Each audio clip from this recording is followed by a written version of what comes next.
Karthi sir. அடுத்தபடியாக நடிகர் கருணாஸ் அவர்களை பேசுமாறு கேட்கிறேன்.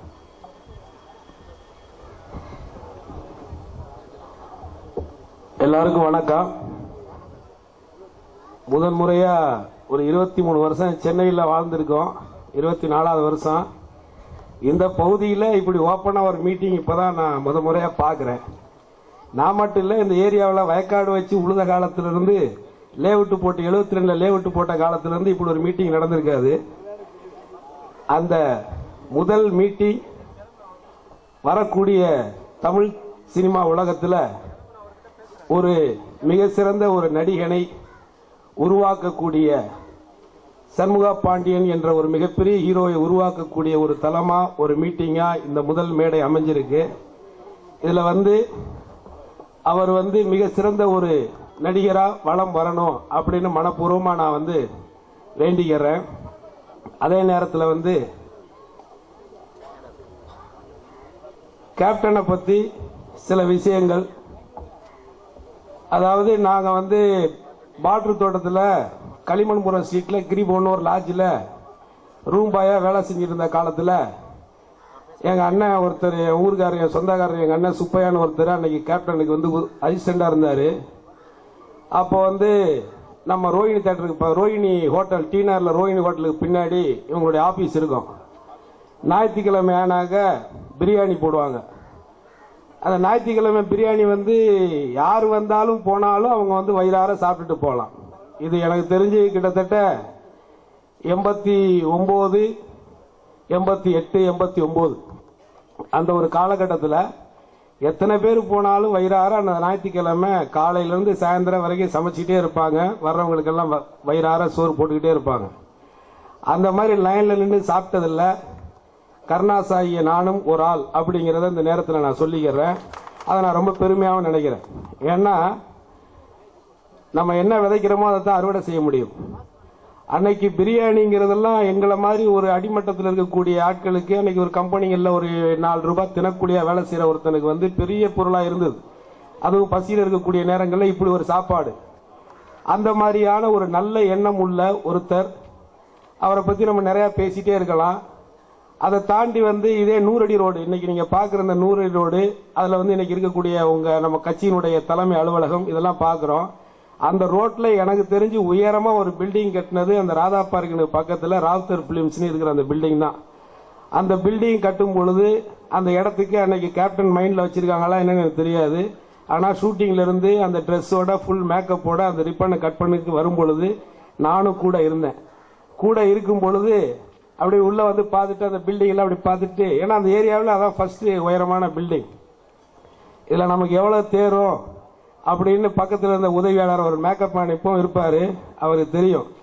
அந்த நேரத்தில் அவங்க என்ன பதில் சொன்னாங்கன்னு எனக்கு தெரியாது. ஆனா கேப்டனுடைய முகம் மட்டும் சின்னதா சுருங்குச்சு.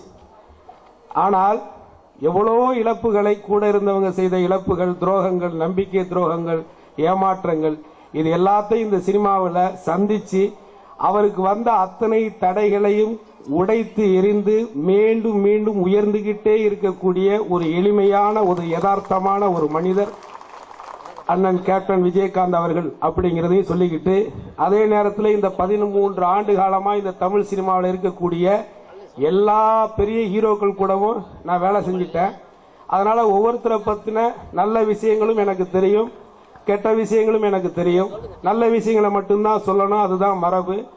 அந்த ரீதியில பாத்தீங்கன்னாக்க இன்னைக்கு தமிழ் சினிமாவில் இருக்கக்கூடிய எல்லா கதாநாயகர்களும் நம்பர் 1 இடத்துக்கு வரணும், நம்பர் 1 வரணும்னு ஆசைப்பட்டு இருக்கிற ஒர்க் பண்ணிட்டு இருக்கக்கூடிய எல்லாருமே தன் மீது வச்சிருக்கிற நம்பிக்கையை விட மற்றவங்க மேல அதிகமா நம்பிக்கை வச்ச கதாநாயகர்களை தான் நான் நிறைய பார்த்திருக்கிறேன். அதாவது அவங்க ஒரு பெரிய ஹீரோ வரணும்னா நம்பர் 1 மியூசிக் டைரக்டர் வேணும், நம்பர் 1 ஹீரோயின் வேணும், நம்பர் 1 காமெடியன் வேணும், நம்பர் 1 லிரிக் ரைட்டர் வேணும், நம்பர் 1 கேமராமேன் வேணும், அதை விட நம்பர் 1 ப்ரொடியூசர் வேணும். இப்படி எல்லாத்திலுமே நம்பர் 1 இருக்கிற எல்லாரையும் வச்சுக்கிட்டு அதுல இவங்க ஹீரோவை நடிச்சு இவங்க நம்பர் 1 ஆகணும்னு ஆசைப்படுவாங்க.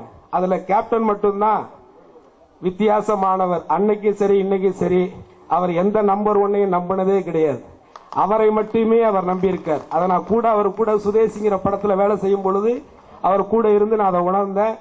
அதாவது யாரு ஹீரோயின் பரவாயில்ல, ஏதோ ஒருத்தங்க ரைட்டு ஓகே, யாரு டைரக்டர் ஓகே புதுசா ரைட்டு பரவாயில்ல அப்படின்னு. இன்னைக்கு கூட ஒரு விசேகருடைய டைரக்ஷன் விழாவில் நம்ம கலந்துக்கிட்டு வரும் பொழுது அங்க கூட இயக்குனர் செல்வமணி என்ன வந்து சொல்லும் பொழுது, இயக்குனர்களுடைய கதாநாயகனாக கடைசி வரை நடித்தவர் அண்ணன் விஜயகாந்த் அவர்கள் அப்படின்னு அந்த மேடையில சொன்னார். ஒரு இயக்குனர் என்ன ஆசைப்படுறாரோ அதை செய்யக்கூடியவர் அப்படின்னு சொன்னார். அந்த விதத்துல செம்மையா பாண்டியன் அவர்கள் இயக்குனர்களுடைய நடிகராக வந்து இயக்குனருடைய நடிகராக அன்னைக்கு இந்த தமிழ் சினிமாவில் வந்து அவருக்குன்னு ஒரு தனி இடத்தை பிடிக்கணும்.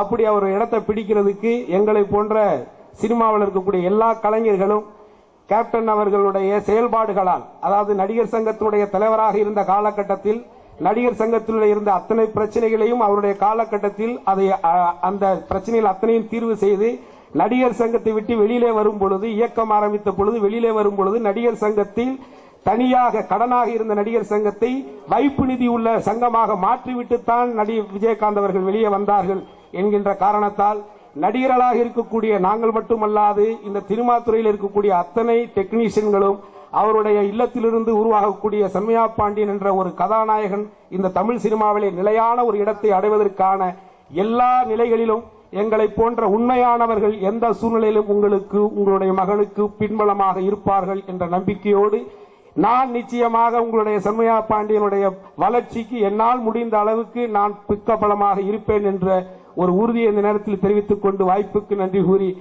வாழ்க செம்மையா பாண்டியன் உடைய வளர்ச்சி என்று கூறி நன்றி பெற்று விடைபெறுகிறேன்.